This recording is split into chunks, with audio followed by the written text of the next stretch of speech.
ಎಲ್ಲರಿಗೂ ನಮಸ್ಕಾರ. ಶ್ರೀಗಂಧ ಯೂಟ್ಯೂಬ್ ಚಾನಲ್ಗೆ ಸ್ವಾಗತ.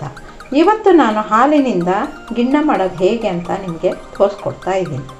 ಮೊದಲಿಗೆ ಈಗಷ್ಟೇ ಕರು ಹಾಕಿರುತ್ತಲ್ಲ ಆ ಹಸುವಿನ ಹಾಲು ತೊಗೊಂಡಿದ್ದೀನಿ. ಆದರೆ ಇದು ಮಾಮೂಲಿ ಹಾಲಾದರೆ ನಿಮಗೆ ಗಿಣ್ಣ ರೆಡಿ ಆಗೋದಿಲ್ಲ. ಹಾಗಾಗಿ ಈಗಷ್ಟೇ ಕರು ಹಾಕಿರೋ ಹಾಲನ್ನು ನಾನು ತೊಗೊಂಡಿದ್ದೀನಿ.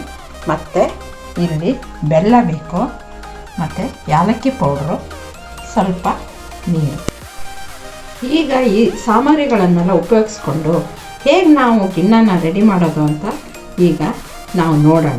ಮೊದಲಿಗೆ ಈಗಷ್ಟೇ ಕರು ಹಾಕಿರೋಂಥ ಹಸು ಹಾಲನ್ನು ನಾನು ತಗೊಂಡು ಇಟ್ಕೊಂಡಿದ್ದೀನಿ. ಹಾಗೆ ಇದಕ್ಕೆ ನಾನು ಬೆಲ್ಲನ ನಿಮಗೆ ಎಷ್ಟು ಬೇಕೋ ಅಷ್ಟು ಹಾಕ್ಕೋಬೇಕು. ಕೆಲವರು ಸ್ವೀಟ್ ತಿಂತಾರೆ, ಅವರಿಗೆ ಸ್ವೀಟ್ ಹಾಕ್ಕೋಬೇಕು. ನಾವೊಂದು ಸ್ವಲ್ಪ ಕಡಿಮೆ ತಿನ್ನೋದ್ರಿಂದ ನಾನೊಂದು ಸ್ವಲ್ಪ ಕಡಿಮೆ ಬೆಲ್ಲನ ಯೂಸ್ ಮಾಡ್ತಾಯಿದ್ದೀನಿ. ಇದನ್ನು ನಾವು ಚೆನ್ನಾಗಿ ಮಿಕ್ಸ್ ಮಾಡಬೇಕು.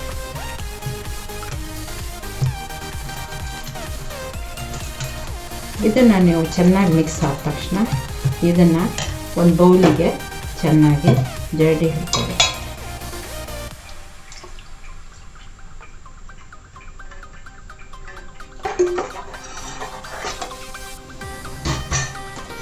ಈಗ ಇದನ್ನು ನಾವು ಒಲೆ ಮೇಲಿಟ್ಟು, ಈಗ ಇದು ರೆಡಿ ಇದೆ, ಇದನ್ನು ನಾನು ಗ್ಯಾಸ್ ಮೇಲಿಟ್ಟು ಕಾಯಿಸೋಣ.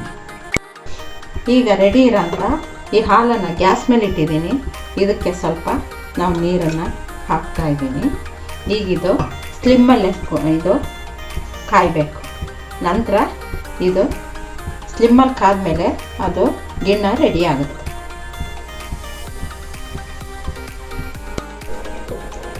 ಈಗ ಒಂದು ಸ್ಪೂನ್ ಹಾಕ್ಕೊಂಡು ಇದನ್ನು ಸ್ವಲ್ಪ ಹೀಗೆ ಕೈ ಆಡಬೇಕು.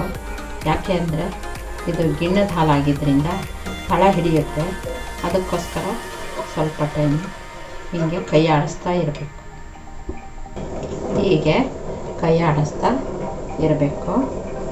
ಯಾಕೆ ಅಂದರೆ ತಳ ಹಿಡಿಯುತ್ತೆ. ಇದೀಗ ಸ್ವಲ್ಪನೇ ಗಿಣ್ಣ ರೆಡಿ ಆಗ್ತಿದೆ.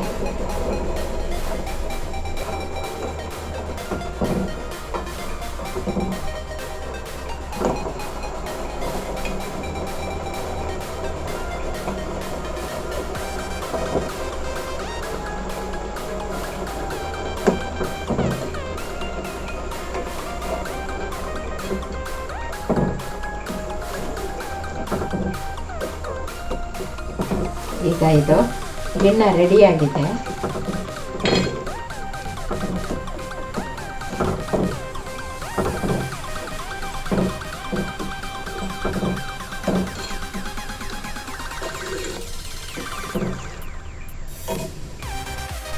ಈಗ ಗಿಣ್ಣ ರೆಡಿಯಾಗಿದೆ. ನಿಮಗೂ ಈ ರೀತಿ ಹಾಲು ಸಿಕ್ಕಾಗ ನೀವು ಕೂಡ ಇದನ್ನು ಮಾಡಿ ಟೇಸ್ಟ್ ನೋಡಿ. ನನಗೆ ಲೈಕ್ ಮಾಡಿ, ಶೇರ್ ಮಾಡಿ, ಸಬ್ಸ್ಕ್ರೈಬ್ ಮಾಡಿ.